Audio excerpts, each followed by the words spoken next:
21. Lucas 21, a partir do versículo 34.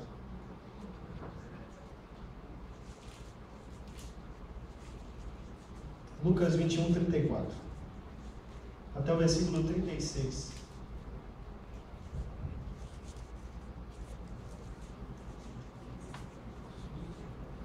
Lucas 21, 34 a 36.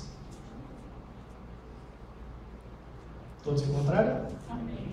Diz assim a palavra do Senhor: E olhai por vós, para que não aconteça que o vosso coração se carregue de glutonaria, de embriaguez e dos cuidados da vida, e venha sobre vós de improviso aquele dia, porque virá como um laço sobre todos os que habitam na face de toda a terra.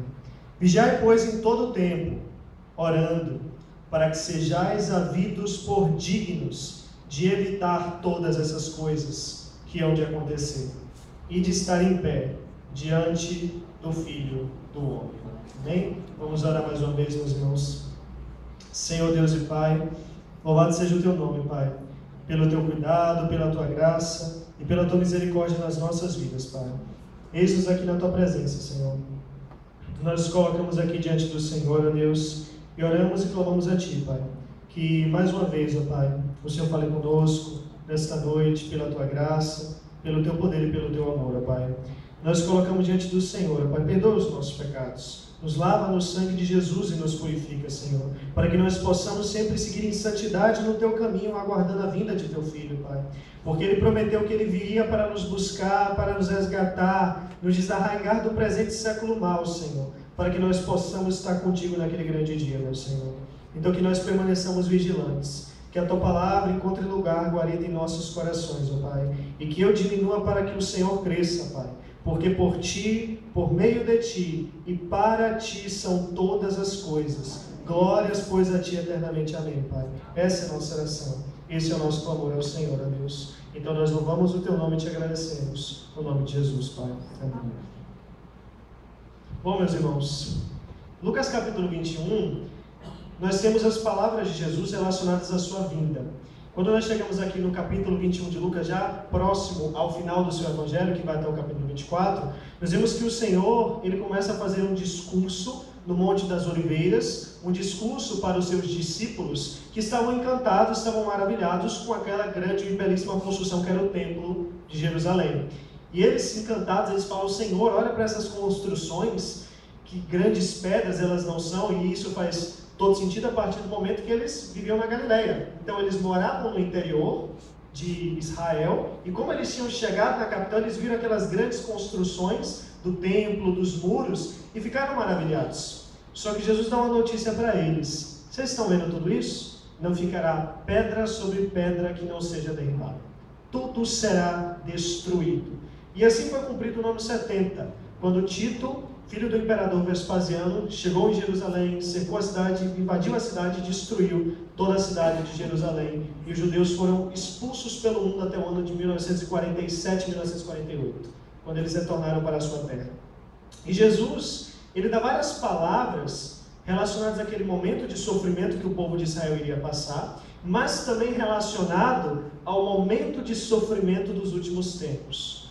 É como se Jesus olhasse para o que Israel ia passar naquele período, no ano 70, 40 anos depois da sua morte e ressurreição, e ele visse que o sofrimento que o mundo iria passar estava sendo exemplificado por meio do sofrimento de Israel naquele primeiro momento. Era como se Israel passar por aquela dificuldade fosse uma representação de como será a grande tribulação dos últimos dias. Aquele sofrimento de Israel, aquela perseguição ao povo de Deus, será intensificada nos últimos dias, como nós já temos visto, na verdade. E Jesus, ele dá várias exortações. Ele fala que a apostasia surgiria, ele diz que o amor se esfriaria, que a iniquidade aumentaria, como nós conhecemos bem essas passagens. E isso afetaria não somente a terra, mas mesmo os céus, porque os versículos 25 e 26 vai falar que os homens desmaiarão de terror por causa da expectativa das coisas que sobrevirão ao mundo, porque mesmo os poderes do céu serão abalados. Ou seja, não haverá apenas desastres na terra, mas também desastres cósmicos. A linguagem é uma linguagem tirada do livro de Isaías, que fala da vinda do Senhor, também do livro de Joel, que fala que nos últimos dias, no grande dia do Senhor, o sol se tornará em trevas, a lua se tornará em sangue, e assim as estrelas cairão do firmamento, e mesmo os poderes dos céus, eles serão abalados. O céu e a terra passarão, mas as palavras do Senhor não hão de passar. Ele fala isso no versículo 33. Essa é a certeza que Ele nos dá. Se nós pensarmos em alguma coisa sólida, em alguma coisa firme, nós poderíamos logo pensar no universo. Mas Jesus fala que mesmo o universo ele não será eterno. Ele diz que mesmo os céus e a terra eles irão passar, mas o seu reino não será jamais abalado. Essa é a certeza que nós temos. Então Jesus ele explica como sucederão essas coisas. Respondendo a pergunta dos seus discípulos: Senhor, que sinais haverão da tua vinda? Que sinais haverão do fim dos tempos? E Jesus começa a explicar as coisas que sucederão. E é uma coisa muito interessante, porque Jesus ele não fica meramente na questão teórica, o que vai acontecer é isso. Ou seja, Jesus não fala para matar a minha e a sua curiosidade. Ele fala porque ele se preocupa com a nossa santidade. Ele não fala meramente, não nos deu o livro de Apocalipse para que a gente fizesse um calendário detalhado do fim dos tempos e fosse marcando. Não é esse o propósito. O propósito é que a gente entenda que a história não é sem sentido, não é sem significado, mas que Deus é o Senhor da história, que Ele está no controle da história, independente da catástrofe que aconteça. Ele está no controle da história e Ele está guiando a história para o ponto final, para o ponto que Ele tem determinado. Ele está levando a história para onde Ele quer levá-la, a restauração dos céus e da terra e de nossas vidas. Ele está levando a história para aquele momento culminante, aquele momento de maior alegria que eu e você nem sequer conseguimos imaginar, que é o casamento de Cristo com a sua igreja. Amém. É uma alegria tamanha que nós não conseguimos sequer imaginar como será isso. Mas será uma alegria que só poderá ser experimentada porque mesmo os nossos corpos, eles serão agora corpos incorruptíveis, corpos sem doença, sem pecado, sem qualquer perspectiva de sofrimento. Por causa disso, nós iremos experimentar a maior de todas as alegrias que nós ainda não experimentamos aqui. Aqui é um antigozo, uma anti-alegria. É como se nós fôssemos entrar numa sala, mas primeiro tivéssemos que passar pelo corredor. Nós temos já experimentado essa alegria da glória, mas nós ainda não a experimentamos na sua completude, na sua plenitude. Então Jesus ele vai alertar a sua igreja para que eles permaneçam firmes. E é essa passagem que nós lemos, versículos 34 a 36. Jesus ele encerra o seu sermão escatológico fazendo uma exortação bem prática. Ele diz: olhai por vós, prestem atenção por vocês mesmos. Atentem para como a vida de vocês está sendo vivida. Ou seja, é uma exortação que deve ser feita a nós a cada dia, um encorajamento a tomarmos cuidado com a nossa vida espiritual. Para quê? Para que quando aquele dia chegar, ele vai vir de surpresa. Isso todos nós concordamos. Mas que ele não venha de surpresa para nós como uma má surpresa, como más notícias, mas como boas notícias. Jesus fala para que os discípulos, eles venham permanecer firmes. Olhai por vós, versículo 34 diz, para que não aconteça, para que não suceda, que o vosso coração se carregue, ele cita 3 pecados, se carregue de 3 coisas: glutonaria, embriaguez e cuidados da vida. É interessante porque a palavra glutonaria no grego é literalmente náusea de bebida. É aquela náusea, é aquele sentimento ruim que a pessoa fica depois de estar embriagada. Então Jesus ele está usando uma linguagem daquela pessoa que, por se encher da bebida alcoólica, ela perde as suas faculdades mentais e não sabe o que está acontecendo ao seu redor. Então, se os discípulos se encherem do que a tradução aqui chama de glutonaria, isso representa que eles perderam a sua sobriedade e não têm lembrado que o dia está chegando. Essa é a exortação de Jesus. Não permitam que isso aconteça, que o coração de vocês venha se encher, se enfadar, pesar desses pecados, que vocês não venham se embebedar, seja fisicamente ou espiritualmente, que vocês não venham se perder no caminho, que o coração de vocês não se encha de glutonaria, de embriaguez, literalmente a pessoa que fica embriagada, e dos cuidados da vida, das ansiedades da vida, das preocupações desnecessárias da vida. Essa mesma palavra que Jesus usa para cuidados, ela aparece em 1 Pedro, capítulo 5, que fala que nós devemos lançar ao Senhor toda a nossa ansiedade, a mesma palavra. Então, Jesus está falando que as nossas ansiedades não devem sobrecarregar o nosso coração. Que nós não devemos permitir que o nosso coração se perca no caminho. Que o nosso coração, durante esta caminhada, venha se encher e venha esquecer que Ele virá e que Ele irá restaurar todas as coisas. Que o nosso coração não venha a perder a perspectiva do céu, perder a perspectiva da glória. C.S. Lewis uma vez ele disse que se nós pensarmos na terra, e aqui eu estou parafraseando ele, se nós pensarmos na terra e vivermos na terra, nós perderemos também o céu. Mas se nós pensarmos no céu, nós também ganharemos a terra como prêmio. Ou seja, aquela questão, coloquemos as primeiras coisas em primeiro lugar, e aí todas as coisas estarão no seu devido lugar. Se já ressuscitastes com Cristo, buscai as coisas que são de cima e não as que são da terra. Buscai as coisas que são de cima, onde Cristo está sentado à destra de Deus, assim diz Paulo aos Colossenses. E a mesma exortação de Jesus: o dia virá e ninguém sabe quando ele chegará. Ainda no versículo 34, ele fala no finalzinho do versículo, para nós tomarmos cuidado, para que aquele dia não venha sobre vós de improviso, repentinamente, de surpresa. Algumas traduções que eu vi, elas traduzem assim: e venha sobre vós de improviso aquele dia como um laço. Ou seja, um laço está se referindo ao dia chegar de repente para aqueles que não esperam a sua vinda. E o laço era uma armadilha, uma ferramenta muito comum, que era colocada no chão para pegar animais, principalmente pássaros. A ilustração é como um pássaro que pisa naquela armadilha, e no mesmo momento que ele pisa, o gatilho é acionado. E ele é pego sem sequer saber o que foi que aconteceu. Paulo também vai nos falar, lá em 1 Coríntios, que a vinda do Senhor será no abrir e fechar de olhos. E o cálculo é que um abrir e fechar de olhos dura 8 décimos de segundo. Então, menos de um segundo Jesus voltará. Mais rápido do que nós possamos pensar, ele voltará. Essa é a certeza que nós temos. Porque a certeza do seu dia, a data exata, nós não sabemos. Nós não sabemos o dia que ele virá. Nós não sabemos quando o Senhor irá retornar, mas nós temos os sinais dessa vinda. Nós podemos saber quando ele estiver se aproximando.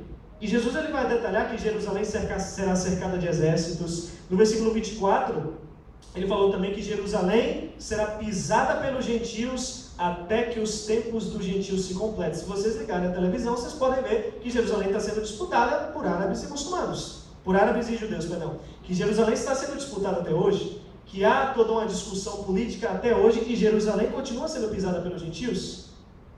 Então nós temos visto a profecia se cumprindo, mesmo que ao longo do tempo, que para nós pareça ser devagar, já se passaram 2000 anos aproximadamente, desde que Jesus falou isso, mas nós temos a certeza de que as coisas se cumprirão e que já tem se cumprido diante de nossos próprios olhos.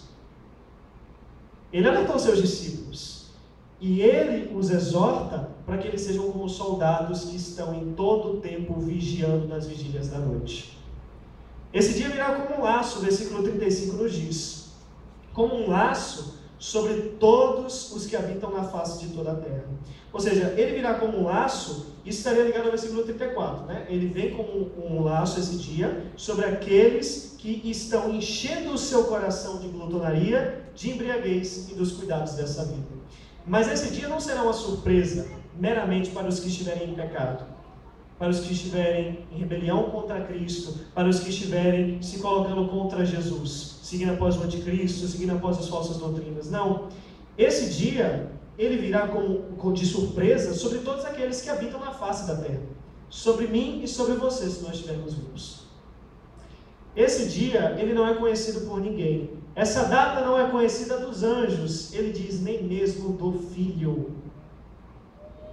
É um dia que Deus tem reservado. Mas é um dia de glória para nós, irmãos? Ou é um dia de tristeza? É um dia de glória para nós. Essa deve ser a nossa esperança. Então que em nossos corações esse dia nunca deixe de ser um dia de glória, para se tornar um dia de tristeza, um dia de pesar e de más notícias. Que isso nunca aconteça. O apóstolo Paulo ele vai falar aos Coríntios, falar naquela igreja, uma igreja grega, que conhecia bem a cultura grega, que estava dentro daquela cultura. Ele fala que a vinda de Jesus é cheiro de vida para a vida e é cheiro de morte para a morte, porque nós somos o bom perfume de Cristo, tanto nos que se salvam, quanto nos que se perdem. E o que Paulo está falando ali, ele está usando uma tradição dos grandes imperadores romanos. Se os irmãos olharem a França e outros lugares, vocês podem ver arcos em Paris e outras cidades, que eram levantados quando o imperador voltava da guerra triunfante, era o chamado Arco do Triunfo. Então eles passavam por debaixo daquele arco e levavam o povo conquistado como escravos atrás, enquanto o povo romano jogava perfumes, cantando cheiro de vida para a vida e cheiro de morte para a morte. Aquele perfume representava a vitória dos romanos e a morte dos escravos que estavam sendo levados para o matadouro. Essa ilustração Paulo usa.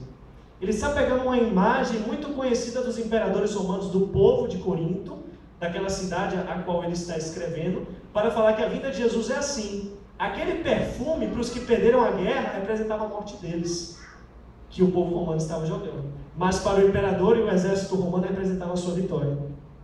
A vinda de Cristo, para os que estão com Ele, representa a sua vitória.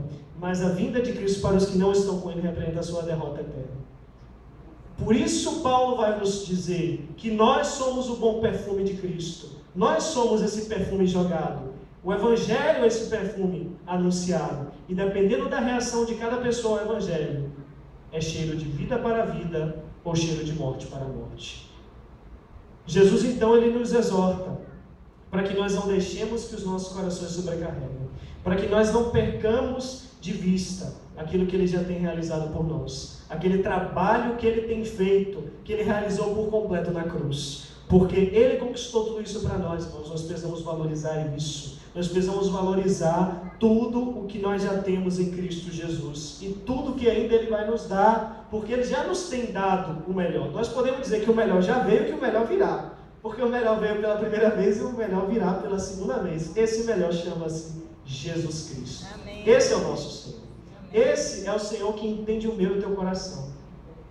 Esse é o Senhor que entende a ansiedade que você passa, a dificuldade que você enfrenta, o problema que eu não faço ideia de qual é, mas que Jesus sabe, que Jesus conhece. Ele continua no controle. A gente pode olhar, por exemplo, a Venezuela, toda essa crise que está passando hoje, nós temos orado por esse país, estamos falando tanto desse país, mas a gente tem certeza que Jesus não perdeu o controle sobre aquela nação, que Jesus não perdeu o controle sobre aquele país, que Ele não perdeu o controle sobre nenhuma nação. A Bíblia nos diz que as nações são colocadas diante dele como uma poeira colocada na balança, são como nada perante Ele.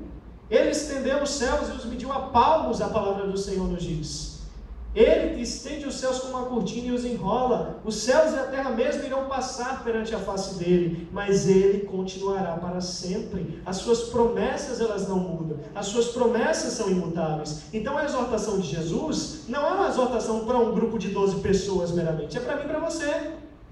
A exortação de Jesus é para que a igreja de hoje, a igreja brasileira, a igreja do século 21, deste ano, de 2019, continue firme nele. Continue atentando que a notícia vai aumentar o sofrimento, não vai diminuir. Se eu viesse aqui para frente falar isso com os irmãos, eu estaria mentindo diante do Deus Altíssimo, se eu falasse que o sofrimento iria acabar agora. Mas nós temos a certeza que o sofrimento não é sem propósito. A palavra de Deus ela nos garante que se nós sofrermos com Cristo, também com Ele nós reinaremos. Mas se nós o negarmos, também Ele nos negará, o que a palavra do Senhor nos diz. Este dia virá de repente, irmãos. Nós não sabemos quando ele chegará. E por isso o versículo 36 nos diz que precisamos vigiar. Nós precisamos, a palavra no grego é literalmente estar sem sono, estar acordado, estar alerta. É como um soldado que está vigiando a noite inteira. É como o soldado no muro de Jerusalém fazendo aquela vigília e que está o tempo todo alerta. O livro de Salmos fala que nós ansiamos pelo Senhor mais do que os guardas anseiam pelo romper da manhã. Essa é a linguagem que a Bíblia nos diz. É que os guardas estão a noite inteira acordados, Eles querem, obviamente, pelo cansaço, que amanhã chegue para que eles possam dormir. Mas a Bíblia diz que nós desejamos a Deus mais do que os guardas anseiam pela vida da manhã. E nós temos a certeza também, meus irmãos, de que amanhã virá. E quando eu falo amanhã, eu quero dizer o dia eterno, o dia da vinda do Senhor. Quando não haverá mais separação de tempo, quando não haverá mais separação entre povos, preconceitos, discriminações, injustiça, tudo isso vai passar, tudo isso vai acabar. Todo esse sofrimento, doença, todas essas coisas. Essa é a nossa esperança. E é interessante porque a Bíblia fala mais da segunda vinda de Jesus do que da primeira. Se nós formos fazer um cálculo, a Bíblia fala muito mais da segunda vinda do que da primeira. Destaca muito mais a segunda vinda do Senhor, demonstrando a importância de nós estarmos firmes com o Senhor, demonstrando a importância de nós termos essa esperança no Senhor, de nós termos essa esperança nele. Parece que às vezes nós cristãos, que temos a palavra de Deus, que nós conhecemos a Bíblia, muitos de nós somos cristãos há tanto tempo, nascemos na igreja por vezes, já lemos a Bíblia inteira, muitos de nós, mas falo nós cristãos do Brasil inteiro. Mas parece que nós não atentamos para a palavra de Deus, não confiamos plenamente nela. E nós vemos alguns relatos missionários de povos isolados do mundo. Povos em países distantes, diferentes etnias, que nunca tiveram contato com um missionário, que nunca tiveram contato com um cristão, mas que estavam esperando a vinda de um missionário para pregar-lhes a palavra de Deus. Que nunca tiveram contato com um cristão, mas sabiam que um dia o Deus verdadeiro iria até eles e pregaria a palavra dele para as suas salvações. Eu poderia citar vários e vários testemunhos aqui. Nós conhecemos histórias como essa. Nós sabemos como Deus tem que ser revelado em cada cultura ao redor do mundo. Como Deus se preocupa com cada coração que está aqui e que está lá fora. Meus irmãos, eu não sei quantas pessoas existem no mundo, quantas já passaram pelo mundo, quantas ainda vão passar, mas eu sei que Jesus morreu por cada uma delas. Isso é uma certeza que você pode ter, que eu posso ter. Ele provou a morte por todos, para que todos possam ter essa grande esperança. Então, se durante a caminhada da vida parece que o desânimo quer chegar, parece que a tristeza quer vir, que nós queremos esmorecer, desfalecer, Jesus ele nos fala que quando essas coisas começassem a acontecer, versículo 28 assim nos diz: ora, quando essas coisas começarem a acontecer, olhai para cima e levantai a vossa cabeça, porque a vossa redenção está próxima. Amém. Jesus está perto de nós. Amém. E Ele não está perto só no tempo, mas também no espaço. O apóstolo Paulo falou aos Filipenses que perto está o Senhor. Ele está perto porque Ele está aqui, e Ele está perto porque Ele está perto de vir. Amém. Ele está perto em todos os sentidos. Está perto de você na sua dificuldade, está perto de você na sua doença, está perto de você no seu problema financeiro, qualquer que seja a dificuldade, qualquer que seja o problema. Jesus está perto daquele que está drogado lá fora. Jesus está perto daquele que está desempregado, está perto daquele que está sem casa na Indonésia depois do tsunami. Ele está perto de cada um. Ele não se esqueceu de ninguém. E nós precisamos cumprir a nossa função como igreja de Jesus e pregar a palavra. Sempre permanecendo firmes, sempre vigiando em todo o tempo. Por meio de quê? Por meio da oração. Jesus nunca fala assim para vigiarmos e não nos exorta a orarmos, né? Interessante. Vigiai e orai para que não entreis em tentação. Porque o espírito, na verdade, está pronto, mas a carne é fraca. Então, a vigilância é regada pela oração, assim como uma planta é regada pela água.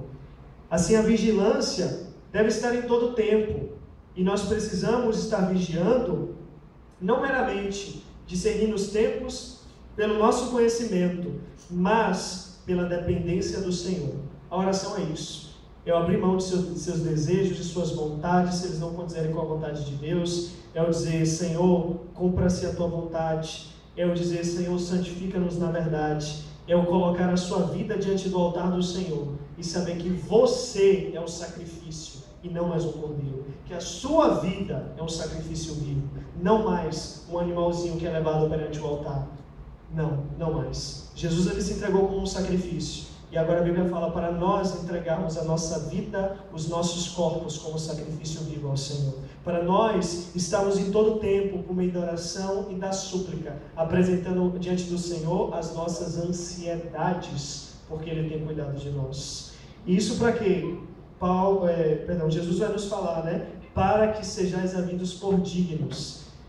Para que sejais havidos por dignos, tudo é uma palavra só no original, e é interessante porque Jesus fala para que vocês possam ter forças, para que vocês tenham poder. Poder para quê? Para evitar todas essas coisas, literalmente para fugir de todas essas coisas, para escapar de todas essas coisas. O sofrimento virá, a perseguição virá, as dificuldades virão, e a gente não sabe exatamente quais serão. Muitos cristãos morrem lá fora. Nenhum de nós passou por essa experiência, pelo menos não ainda. Como servo do Senhor, missionário, pregador da palavra, nós não passamos por isso. Nós estamos todos aqui. Mas nós sabemos que todas as tribulações virão sobre nós. Mas que assim como as tribulações são abundantes sobre nós, da mesma maneira são as consolações de Cristo. Amém. Ele nos consola em todas as nossas tribulações, para que nós igualmente possamos consolar os que passam por tribulações. Amém. É o que Paulo diz de novo à igreja de Corinto. Essa tem que ser o nosso pensamento, tem que ser a nossa atitude. Nós vamos passar pela dificuldade, mas não desistam da dificuldade não, irmãos. Não desistamos, permaneçamos firmes, permaneçamos em Jesus, permaneçamos na rocha, porque a cruz mais pesada quem levou foi Ele. Ele tem trocado agora a nossa cruz por um fardo. O Álvaro Tito já cantava isso há muito tempo atrás, né? Então Ele nos tem dado agora esse fardo para levarmos, um fardo que Ele diz que é leve, um jugo que é suave. Não é um jugo como um jugo de bois que tem colocado um peso nos nossos ombros e mandado que nós puxemos um arado pesado. Não! Ele nos tem colocado um fardo leve para levarmos e nos tem dado essa esperança. Mas Ele nos diz que o que colocou a mão no arado não pode mais olhar para trás. Ele não tem mais esse direito. Você pode, mas você sabe que você irá colher as consequências. Nós podemos, mas nós iremos colher as consequências. Então, nesse sentido, Jesus fala que nós não podemos mais olhar para trás. Nem faz sentido. Jesus, ainda falando sobre a sua vinda, ele fala em Lucas capítulo 17, lembrai-vos da mulher de Ló. Por que ele falaria isso? Porque ela olhou para trás e se transformou numa estátua de sal. Ele nos dá vários e vários exemplos para que a gente venha entender. Não faz nenhum sentido retroceder. Se o justo recuar, a minha alma não tem prazer nele. O Senhor pode nos amar, mas se nós recuarmos, Ele não tem prazer em nós. Por isso Ele fala para avançarmos, para nós levantarmos a bandeira do Evangelho, a bandeira da Sua Palavra, e nós continuarmos firmes nele, continuarmos andando no caminho do Senhor. Nós tomarmos essa decisão, vigiarmos, orarmos, para que tenhamos força para fugir de todas essas coisas, para evitar todas essas coisas, que talvez se refiram às perseguições que ele já citou, né? Para que nós possamos passar por todo esse sofrimento e permanecer firme no Senhor, para evitar todas essas coisas que hão de acontecer, e assim Jesus termina, e de estar em pé diante do Filho do Homem. Amém, glória a Deus. Para que nós possamos fugir de tudo isso, de toda tortura, de toda perseguição, de tudo que está acontecendo com muitos irmãos lá fora, e para que nós possamos estar de pé diante dele. O estar de pé tanto pode significar perseverança, o Craig Keener, um teólogo, ele fala que pode significar a perseverança, ou pode significar uma apresentação triunfal perante Cristo. É como se o rei nos chamasse a sua presença para nos dar a sua coroa, para nos coroar naquele dia. É como nós cantamos, quando se fizer chamada na presença de Jesus, eu lá estarei. Assim, Ele nos chamará, assim nós podemos dizer que nós vamos bater continência para Ele, que nós vamos chamar, vamos responder a sua lista de presença e que nós estaremos na presença dEle, sem mais nenhum tipo de tristeza, sem mais lágrimas, sem mais nenhuma dificuldade em nossas vidas. Tudo isso vai passar, a antiga ordem irá passar e essa é a nossa grande esperança. Então, meus irmãos, o que é que nós precisamos fazer? É exatamente isso que Jesus ele nos diz, que Ele nos exorta. O que precisamos fazer é continuar firmes nele, é continuar firmes na palavra dele, porque Ele nos tem dado uma esperança que nada no mundo pode trocar. Ele nos tem dado uma promessa que ninguém poderia fazer, absolutamente ninguém poderia pagar o preço por nós, pagar o preço pelos nossos pecados, para nos dar vida e vida em abundância. Como nós amamos falar, Ele morreu a nossa morte, para que pudéssemos viver a sua vida. Ele nos tem dado a sua própria vida, e nós temos essa esperança nele, de que naquele dia nós não seremos confundidos pela sua vinda, que aquele dia não será um dia de luto, de tristeza, de trevas, que nós não vamos nos esconder debaixo dos montes para fugirmos perante a face do Altíssimo, mas nós estaremos diante dele, ao lado dele, como seus servos, que lutaram, que guardaram a fé e que acabaram a sua carreira, a sua corrida. Essa é a esperança que Jesus nos tem dado. Então nós podemos ter certeza, meus irmãos, que Jesus tem preparado o melhor para nós. Não desistamos, mas permaneçamos firmes nele. Amém? Amém. Vamos orar ao Senhor neste momento então, agradecendo ao Senhor mais uma vez por todas as suas grandes bênçãos, por toda a sua fidelidade, a sua misericórdia. Senhor Deus e Pai, louvado seja o teu nome, Pai. Glórias sejam dadas a Ti pelo Teu cuidado, pela Tua graça, pela Tua fidelidade, pela Tua misericórdia nas nossas vidas, Pai. Que assim o Senhor, Pai, atende para os nossos corações, para toda a dificuldade e sofrimento que nós passamos em nossas vidas, ó Pai, porque nós sabemos que o Senhor é esse Deus, ó Pai, esse Deus que tem cuidado de nós, ó Pai, que nos abençoa, que nos sustenta, Pai, e que nos consola em todas as nossas tribulações, para igualmente nós consolarmos todos aqueles que passam por tribulações, meu Pai. Então nós nos colocamos diante de Ti, dá-nos força, dá-nos a Tua graça, para que assim, meu Pai, nós possamos vigiar em todo tempo e orar em todo tempo, para que assim, meu Senhor, nós estejamos contigo naquele grande dia, para que nós estejamos firmes com o Senhor naquele grande dia, meu Senhor. Olha para o Teu povo, olha para cada um dos que aqui estão, Senhor. Nos edifica na Tua palavra, pois nela nós encontramos morada, Senhor. Fortifica-nos na Tua presença, nos lava no sangue de Teu Filho, e sempre, Senhor, faz com que o nosso coração esteja firmado no Senhor, faz com que o nosso coração esteja tentando para a Tua palavra e para as Tuas promessas que não nos decepcionam, Pai.